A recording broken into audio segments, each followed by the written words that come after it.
I always said that location is the most important thing that you choose before you go anywhere else. It tells you what you're going to spend, what extras, what costumes, what sets, what props, what limitations. Sometimes you don't pick a location if you can't move a picture. Sometimes you pick that location and you know that you're not allowed to, so a location manager should let you know what your limitations are. Usually, as a DP, your instincts, or mine are anyway, is to make everything look as beautiful as you can. You know, it's like, well, let's shoot this up against the window because it'll be prettier. Let's put it in backlight. It'll be prettier. It'll be prettier. But that's not always what you want, and it's not always going to go. Like if you've been shooting in the basement and everything's gray and dingy and blue and dark the whole movie, and then you finally get to another set that looks lush, but the story is not at a lush point. You've got to dial that set back to match everything else you've been doing and to keep everything in. And you can't always just go with the prettiest thing or the most wonderful thing if it doesn't jibe with your look, with your established concepts. I think the biggest thing is to learn how to communicate, because saying it's going to be dark and eerie or happy and bright doesn't do it. You know, is it a completely flat matte surface? Is everything supposed to be shiny and slick? Or do you want to do lots of shadows? I mean, there's lots of ways to communicate that are much more able to be built on. And that's, I think, one of the key things to start with, because in the end, you can be anything you want it to be. And yes, you have to have the wardrobe department and the production design department talking to each other, which often doesn't happen, because often the wardrobe person on a low-budget movie is the girlfriend of the director who's never done it before, or somebody who doesn't have enough experience, and they don't know to talk to the production designer. And that becomes a problem if the production designer doesn't want to communicate either. The costume designer would have to check with the production designer as to what color the walls were, because she wasn't going to dress an actor in a green shirt if it was going to be against a green wall. And she was even going down to, what is the interior of this car? You know, you're going to be shooting the scene inside this car. If they're against tan seats, and I'm obviously not going to have this character wearing a tan shirt, because they'll fade right back into the seat. Just the look of what time period it is. If you're, my film was 1969, and or present day, or you know, whatever year you're doing or wherever you're shooting. I had to make Los Angeles look like New York. So we avoided a lot of palm trees, and we did a lot of research and a lot of location scouting on what it would look like in order to stay within the time period. And the costumes, the look of the costumes. I hired a woman that actually lived during that time period, so she was so right on about the look. You know, there were people arguing with her about what they were wearing, but she really, those particular outfits of what they were arguing about turned out to be the most significant in the film, and the outfits that most people remembered the most. I think it's wise when the director thinks he's got to get a viewfinder and line up the shot and find the shot. Fine, if he's experienced and he's good at lining up shots and he has a particular feel and look, great, there's nothing wrong with that. But remember, if the director of photography finds a shot for you, you can always say, no, that's not exactly what I want. I'd like it a little lower, or show me something else. And now you have the advantage of the director of photography's eye.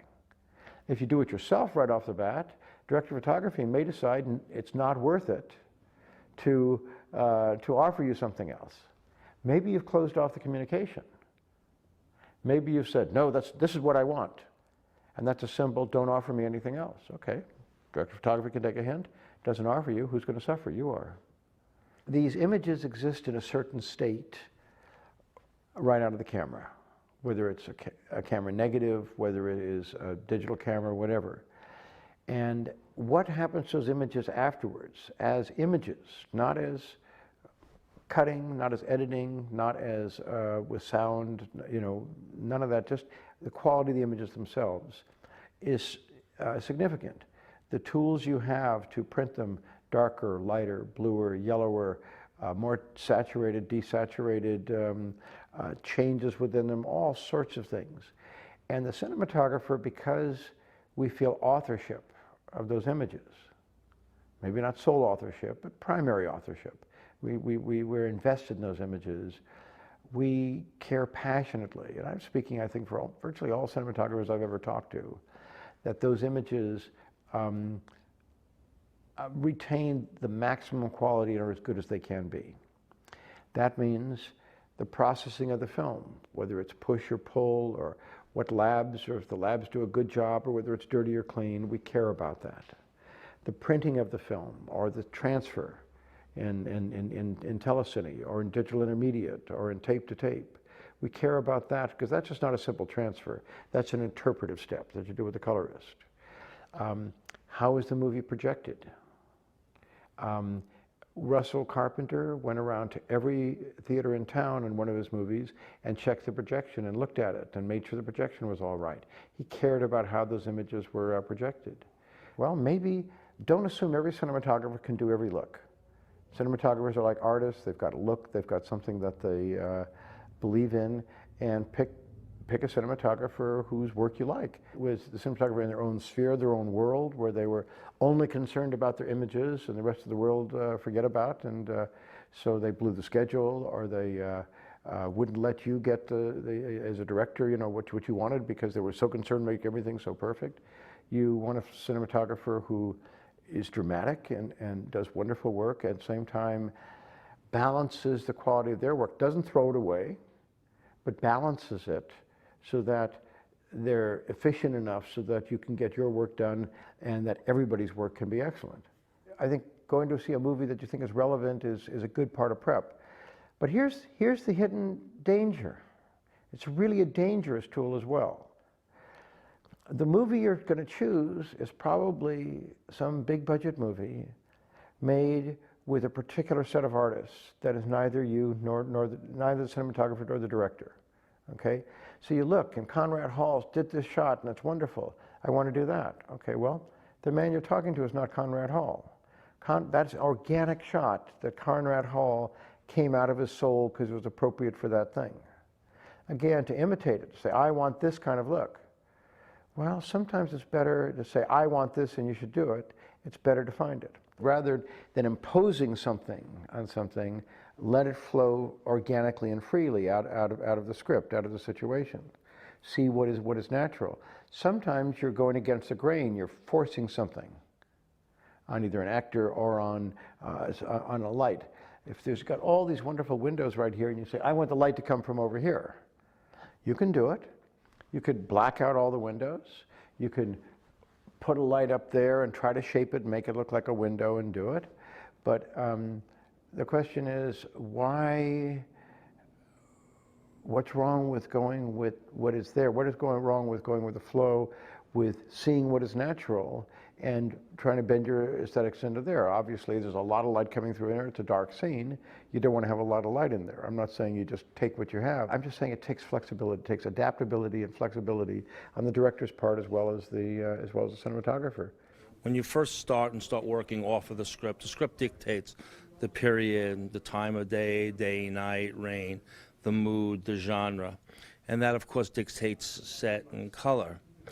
You know, but filmmaking and films are a journey. You get the audience the audience in, they pay their money or they come to the screening, and they want to be taken on a journey. So they sit down and you start at a certain point, which is a certain departure point for a look. For a cinematographer, you're taking them moment to moment, and the director, of course you're working with the director primarily, you know, through that journey. So constantly you're asking the question from the very beginning, what is the intention? What is the reason? What is the purpose for this scene, this sequence, this shot, this moment in the story?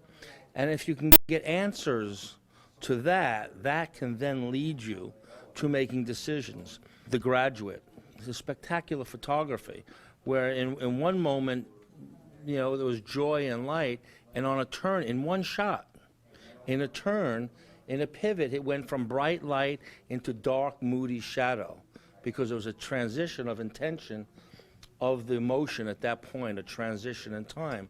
So when you talk about the look of a piece, I think it all comes, and the origin of the answers come from the answer as in directing the actor. What is the intention of the scene? What is the intention of the moment? And it all grows out of that because you're serving the story. Light, texture, color, hue, form, shape, movement, all of these are tools to the cinematographer to create a look. People say to the cinematographer, why are you tinkering? What is all this tweaking about? Well, there's an eye light. You walk from a bright light and you turn into a side light with an eye because you want to see the soul. That's the intention. That's the mood of that moment, is just in the soul, in the eye. So the shot has nothing to do with the background. It's the mood of the spirit in the soul. You know, that's a look. But you have to constantly ask, moment to moment, what is the intention in this story at this moment? And you keep the audience on that journey. And if you do it right, they never leave. You're enchanting them. You're not educating them. You're not entertaining them. You're enchanting them. And you take them on your journey to the point where they go, hey, man, you got to go see that movie, man. You got to go see that movie.